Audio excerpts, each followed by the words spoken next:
Christmas special একটা melt in mouth plum কেকের recipe আজ শেয়ার করছি আমি বন্ধুরা।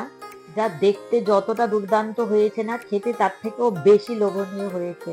আর আমি বলবো এটা একবার আপনি বাড়িতে বানিয়ে নিলে আর দোকানের কেক ভুলে যাবেন।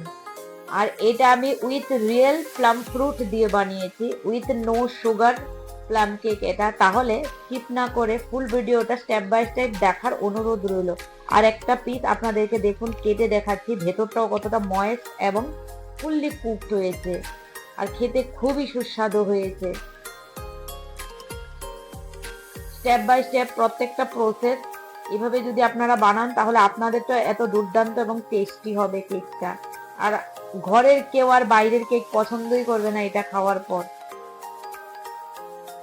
তাহলে ঝটপট দেরি না করে একবার রেসিপিটা শুরু করা যাক। আর প্রথমে এটা বানানোর জন্য আমি নিয়ে নিয়েছি অরেঞ্জ জুস।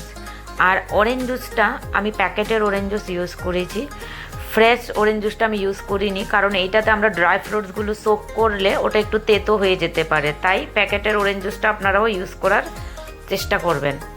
এখন এরকম ক্যান্ডিড ড্রাই ফ্রুটস নিয়ে নিয়েছি, যাতে সব মিক্স ফ্রুটস, চেরি, তারপর আপনার কিশমিশ সব কিছু আছে, এরকম ফ্রুট নিয়ে নিয়েছি। আর কিছু ড্রাই ফ্রুট কাট করেও নিয়ে নিয়েছি, কাজু, আলমন্ড, কিশমিশ। এগুলোকে না আমি 4 ঘন্টা ভিজিয়ে রেখেছিলাম, আর আপনারা চাইলে ওভারনাইট এটাকে সোক করে রাখতে পারেন। এখন এগুলোকে একটা অ্যালুমিনিয়াম ফয়েল দিয়ে ঢেকে আমি ফ্রিজে 4 ঘন্টা আমি রেখে দেব। আর বন্ধুরা, আমার রেসিপিগুলো যদি আপনাদের ভালো লাগে, please don't forget to like, share and subscribe the channel. আর দেখুন, এটা 4 ঘন্টা পর দেখাচ্ছি। এটাতে আমি কিছু টুটি ফ্রুটিও অ্যাড করেছিলাম, এগুলোও এখন ফুলে উঠেছে। অন্যদিকে আমি গ্যাসে কড়াই বসিয়ে দিয়েছি, তাতে দিচ্ছি 1/3 কাপ জাগেরি পাউডার বা গুড় পাউডার। হ্যাঁ, সম্পূর্ণ গুড়ে আমি রেসিপিটা বানাচ্ছি। এটাকে একটু জল দিয়ে একদম ক্যারামেল করে নেব। তারপর তাতে দিচ্ছি 50 গ্রাম মতো বাটার। বাটারটাকে ভালো করে নাড়াচাড়া করে মিক্স করে নিতে হবে।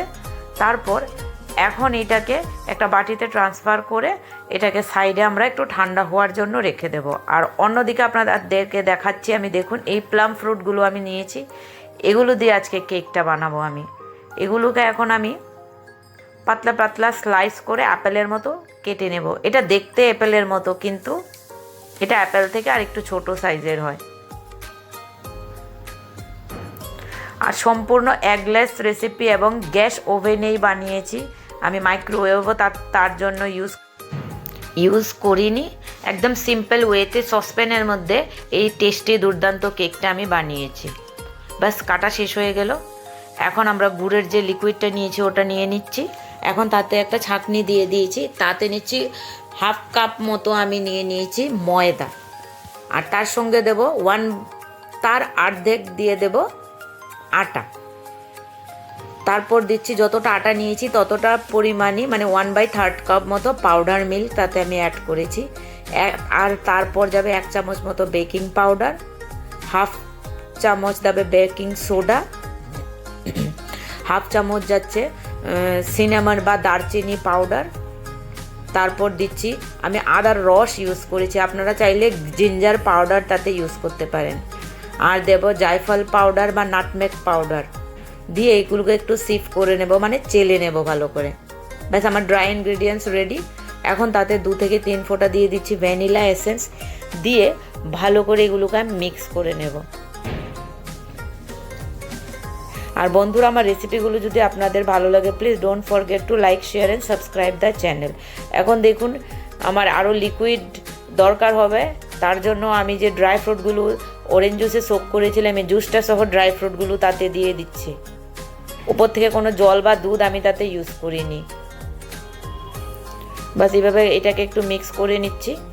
এখন তাতে কি করছি, একটা ছোট লেবু নিয়ে নিয়েছি, লেমন জেস্ট আমরা এটাকে গ্রেট করে দিয়ে দেব।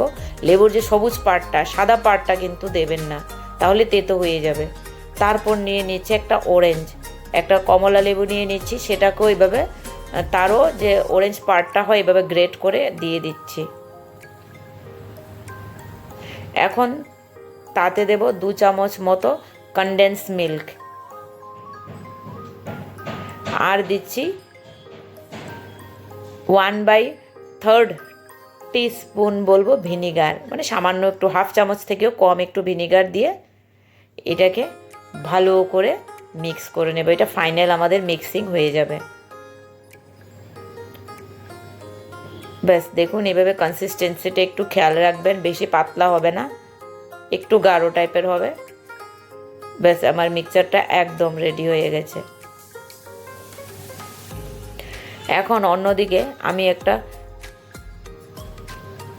যে কেটে রেখেছিলাম প্লামগুলো, পিসগুলো, ওগুলোও তাতে অ্যাড করে মিক্স করে নিচ্ছি। আর অন্যদিকে এখন আমি একটা সসপ্যানকে এইভাবে বাটার পেপার লাগিয়ে আর সাইডে বাটার দিয়ে আমি গ্রিস করে নিয়েছি। এখন তাতে আমরা কেকের মিক্সচারটা বা ব্যাটারটা তাতে ঢেলে দিচ্ছি, দিয়ে স্প্যাতুলার সাহায্যে এটাকে একটু ফ্ল্যাট করে দেব।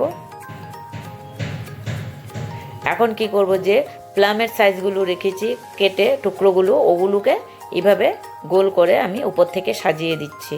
দেখুন এইভাবে দিয়ে দিচ্ছি। তার উপর থেকে দিচ্ছি সিডলেস খেজুরকে তারপর যত ড্রাই ফ্রুটস ছিল আমার কাছে, কাজু, তারপরে চেরি, সব, তারপর টুটি ফ্রুটি সব দিয়ে ভালো করে উপর থেকে একদম সাজিয়ে দিয়েছি। আর অন্যদিকে গ্যাসে একটা সসপ্যান বসিয়ে দিয়েছি, আপনারা কড়াইও এটা বেক করতে পারেন। সসপ্যান আমি দিয়ে দিয়েছি নুন বা সল্ট দিয়ে দিয়েছি। এটাকে এখন একটা স্ট্যান্ড বসিয়ে আমি প্রিহিট করে নেব। আর মাইক্রোওয়েভে করলে 150 ডিগ্রিতে প্রথমে 30 মিনিট করে, তারপর 180 ডিগ্রিতে বাকিটা চেক করে নেবেন। এখন কেকের ব্যাটারটা তাতে দিয়ে আমরা ঢেকে দিলাম। আর 40 মিনিট পর আপনাদেরকে খুলে আমি চেক করে দেখাচ্ছি। দেখুন কেকটা ফুলেছে, এবং একটা টুথপিক দিয়ে আমি এটাকে ইনসার্ট করে একটু চেক করে দেখিয়ে দিচ্ছি। দু জায়গায় একটু দেখে দিলাম যে ভেতরে মানে ভেজা ভাব আছে কিনা। না, দেখুন টুথপিকটা একদম ক্লিয়ার এসছে, মানে আমার কেকটা হয়ে গেছে। উপরটা একটু চেক করে নিচ্ছি, একদম পারফেক্ট বেক হয়ে গেছে কেকটা। এখন এটাকে আমি গরম গরম গ্যাস থেকে নামিয়ে নিয়েছি। এখন ঠান্ডা হওয়ার পর আপনাদেরকে আমি কেটে সার্ভ করে দেখাচ্ছি। আর কেকটা সবসময় ঠান্ডা হওয়ার পর সার্ভ করলে না পিসগুলো, স্লাইসগুলো খুব সুন্দর আসে। এখন আপনাদেরকে ডিমোল্ড করে আমি কেকটা দেখাচ্ছি।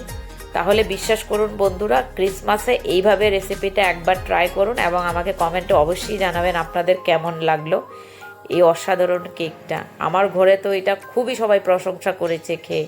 দেখুন কতটা লোভনীয় এবং দুর্দান্ত হয়েছে। তাহলে eat healthy, stay healthy, take care and bye bye. আর দেখা হচ্ছে আর একটা নতুন রেসিপি নিয়ে।